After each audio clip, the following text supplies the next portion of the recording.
The Inspiration of Song by Isabella Valancy Crawford. Read by Frank Blissett. Her turret hung above a glassy lake, and in all ages changeless thus had stood. About its foot dark laurels and a brake of gleaming bay eternal zephyrs wooed. Up by the battlements there climbed a vine, gemmed with great roses that the eye of morn looked on the birth of. But there came no time that saw them die, or one bright petal shorn. Centuries that on the world breathed but decay wheeled their slow flight, and from their heavy wings smote on its walls a light that paled the day, a light such as illumined diamond flings. Sheer from a bank of violets sprang the walls, and climbed from thence above the lordliest trees, until their hoary foreheads caught the rose and gold of far-off heaven, and the breeze swept from the spirit city harmonies, faint-voiced through starry distances, that fell in stronger echoes from the rocky walls, and swept abroad o'er city, moor, and dell. And by the casement brightening in the wall, with fine flamed diamonds latticed, sat the queen, from age to age more beautiful, and looked to where a road the bay trees wound between.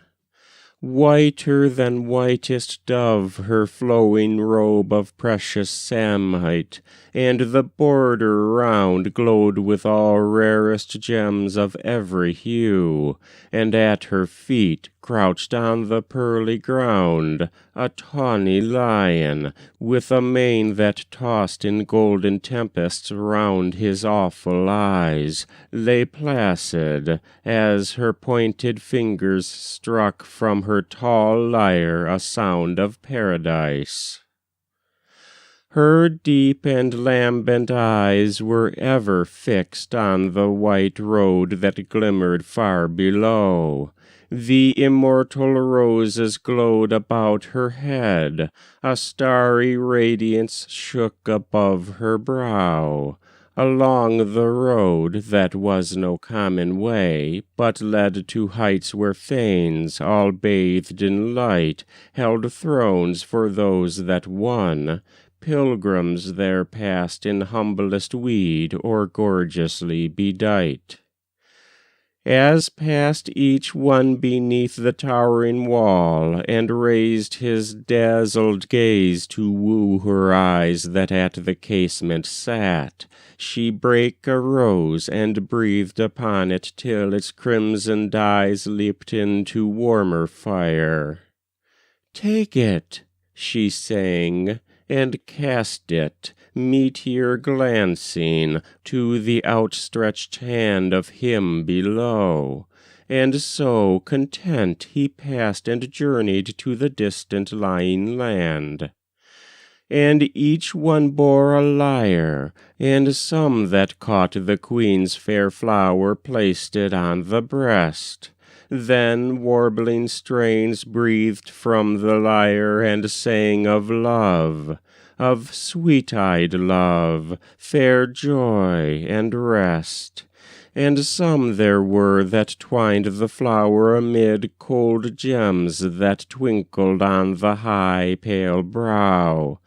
Then burst the lyre to trumpet tones, and sang of power, high deeds, and fame's eternal glow. And some there were that crushed the flower between gross palms that burned and sapped its charmed life. Then fire-eyed madness struck the clanging strings, charmed vice to fairer form, more vivid life. and rife the world became with demons masked in seraph brightness. And so, toward the fanes that held the thrones, the pilgrims, singing, passed across the mighty glories of the plains. That was The Inspiration of Song by Isabella Valancy Crawford, read by Frank Blissett.